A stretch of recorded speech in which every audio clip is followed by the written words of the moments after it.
Tudo bem? Estamos com um tema sendo pedido por muito tempo, mas nós vamos agora falar sobre ele. Transtorno de personalidade borderline. Tudo bom, Ana? Tudo. Olha, já vou Mentira, deixar claro. Não. Não. Eu já vou deixar claro uma coisa. Um Mentes em Pauta não comporta tudo que a gente vai ter para falar sobre transtorno de personalidade borderline. Que eu chamo dos borders, né, de uma maneira mais carinhosa. Então, eu acho que a gente pode começar dando uma visão geral. Uma introdução. Uma vamos dizer introdução, assim. exatamente. Primeira coisa que eu acho interessante é o nome, né, borderline, que tem uma opção de gente que fala, porque é borderline, né? Borderline significa a borda, né, a beira. E antigamente se achava que essas pessoas, elas estavam num limite muito tênue entre o que era antigamente chamado de neurose, que seriam os grandes transtornos da ansiedade, e a psicose. Então tinha essa coisa, eu não sabia muito onde colocar o borderline, né? No sentido, então o nome vem daí, que eu acho que não faz jus ao que é essa personalidade, porque assim, antes de ser uma doença, o borderline, ele traz muitos transtornos, não há dúvida, mas é uma maneira de ser, uma personalidade, é um perfil, né, de encarar a vida, de ver a vida. E eu diria que a gente pode resumir isso em 4 aspectos que eu acho fundamentais.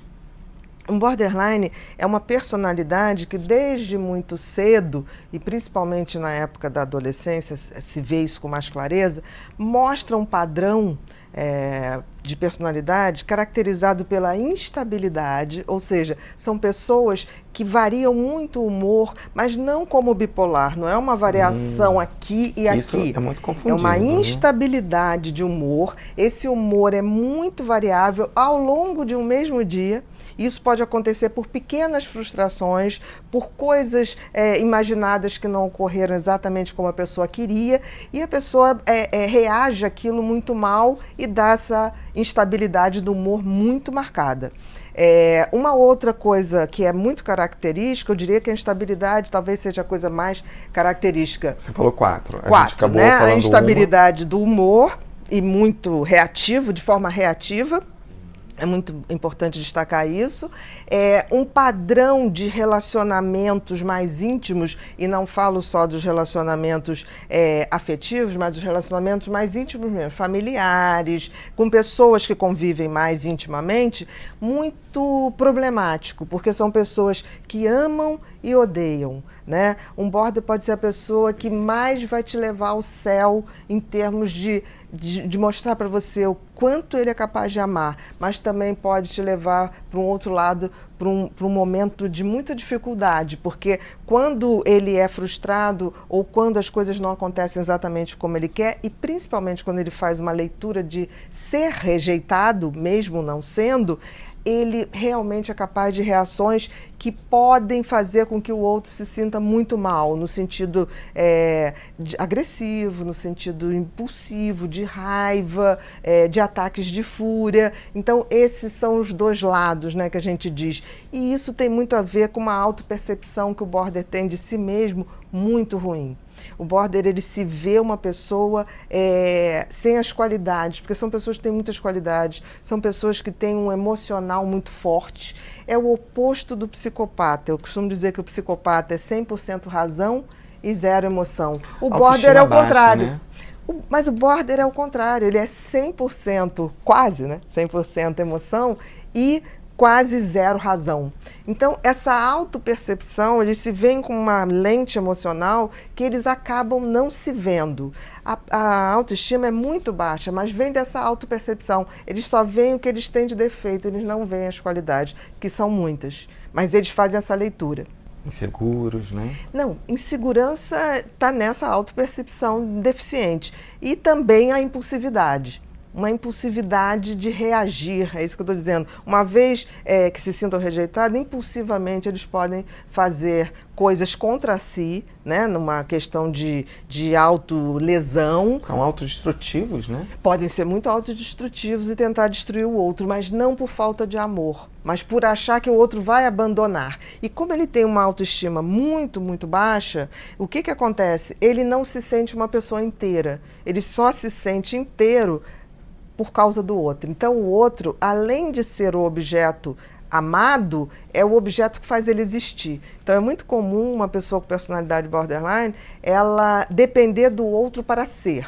Então, por exemplo, uma mulher ou um homem, tanto faz, já predomina em mulher, mas também tem homens, que se apaixone, uma mulher que se apaixone por um surfista, ela vai virar surfista. Uma mulher que se apaixone por um homem religioso, ela vai ficar radical naquela religião. Então, uma mulher que se apaixone por um homem que entenda da área de direito, ela é capaz de fazer uma faculdade de direito de uma forma extremamente empenhada, não para si, mas Você para que é uma agradar o pessoa outro. que ama a arte, a música, o cinema, o teatro, tem um filme muito interessante da Julia Roberts, eu acho, se eu não me engano, é Noiva em Fuga, e o que me marcou muito nesse filme, e agora você falando, né, desse traço, cada relacionamento dela, ela detestava ovo e ela comia ovo de acordo com cada namorado. Então, se um gostava de ovo cozido, ela comia ovo cozido. O outro gostava de ovo coxinha. Essa é uma característica. Né? É muito interessante, você está falando de arte, né? Nós não teríamos arte, ou Hollywood não seria Hollywood, se não fosse os borderlines. É a personalidade mais talhada a ser os melhores atores e atrizes que eu já conheci. São intensos, né? Porque tem uma intensidade, esse excesso de emoção, ele vai, quando ele é bem canalizado para a arte, eles são capazes de, não de viver uma personagem, mas de ser aquela personagem. Porque, pense bem, se um border ele tem uma baixa autoestima, ele tem uma dificuldade imensa de uma autoidentificação, de ser uma pessoa inteira, ela precisa do outro. Se você pega um ator e dá um personagem para ele automaticamente deixa de ser ele e se apaixona por esse personagem e passa a ser. Então eu costumo dizer que um ator ou uma atriz borderline, ele não faz um personagem, ele é um personagem. Durante aquele período, ele é aquela pessoa. Então são os atores e atrizes que a gente chama de viscerais, porque eles realmente entram no personagem. Então são pessoas que depois têm dificuldade até de sair do personagem. Leva um tempo, né? Se desprender, porque eles passam a ser aquilo, né? Então é muito bonito você ver isso, é muito bonito. Na música também, né? Por exemplo, se você for ver o filme sobre a vida de Marilyn Monroe, está ali uma personalidade borderline muito marcada. Se você for ver um filme muito interessante, que é a Garota Interrompida, que a Angelina Jolie faz uma psicopata e a Winona Ryder faz uma borderline. É bem bacana porque assim você vê as duas personalidades que dão esse contraponto, que são esses opostos. Então assim, tem milhares de filmes dessa personalidade e é aquilo que eu digo, quando você vê um ator dentro de um personagem de uma maneira tão intensa, eu não estou dizendo que ele seja border, mas ele deve ter um traço, porque tem isso, né? Eu fiz questão de botar no livro sobre borderline um capítulo que é assim, ser, parecer e estar border. Isso é muito importante. Porque as pessoas têm sempre essa dúvida. Dificuldade de se botar no lugar do outro. Por exemplo, estar border, todos nós podemos entender o que é ser borderline quando a gente se apaixona. Porque a paixão é um estado borderline. É esse estado de viver em função do outro, de precisar do outro, de depender do outro. Agora, o border não. O border, ele é assim o tempo todo. Então, é como se fosse um apaixonado, mas estou dizendo aquela coisa, não só o lado bom da paixão. Porque a paixão é muito dolorosa, né? Porque você quer ver o objeto da sua paixão, não consegue, você entra em sofrimento. Então, assim, todos nós podemos fazer esse exercício de lembrar quanto a gente já teve apaixonado, o quanto a gente foi feliz e o quanto a gente sofreu com isso também. Porque aí a gente tem um pouquinho da ideia do que é ser borderline, aí sim, que é o transtorno de personalidade. Tá. Uma coisa que você falou logo no início e que muitas pessoas têm essa grande dificuldade de entender. Não sei se vai ficar para o próximo, mas eu queria que você falasse um pouco disso.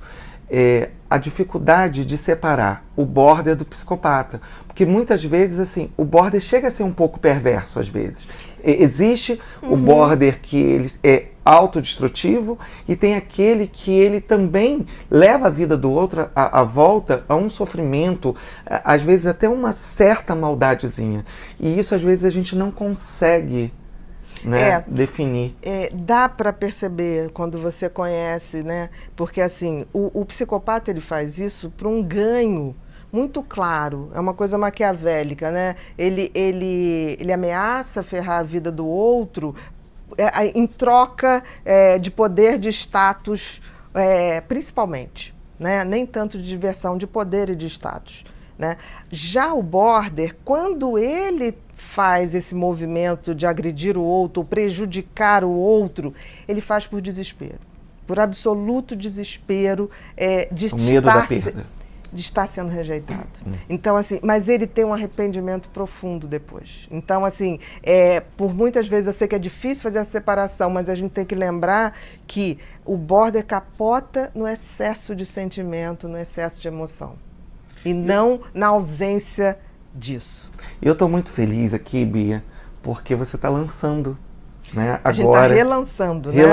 Que o Corações Descontrolados agora virou... Ele se tornou Mentes que Amam Demais. Um jeito border de ser. E a capa ficou linda. Eu estava deliciando ele, né? Eu adoro esse cheirinho de livro novo, cheiro de livro novo. Cheiro de livro novo. E ele está muito, muito gostoso de ler e bem entendido, né? Tem alguma coisa assim que você destacou desse livro de diferente do primeiro lançamento? Eu acho que eu trouxe mais essa intenção dessa coisa da emoção a altos níveis e trazer essa coisa da instabilidade. Tá bacana, tá bonito e a gente está homenageando também, tem um capítulo de celebridades e aí que eu digo que a arte deve muito aos borderline e uma das que eu gostei mais de escrever foi a Amy Winehouse, que para mim é uma border que sangrou, mas deixou um legado pra gente que eu só agradeço. Tem uma bonequinha homenagem, aqui, ó. A gente encerra hoje em homenagem a ela. Amy Winehouse. Obrigado, Bia. Valeu, meu querido. Descubra sua personalidade com o teste Pensax. Faça o teste grátis e comece sua jornada de autoconhecimento.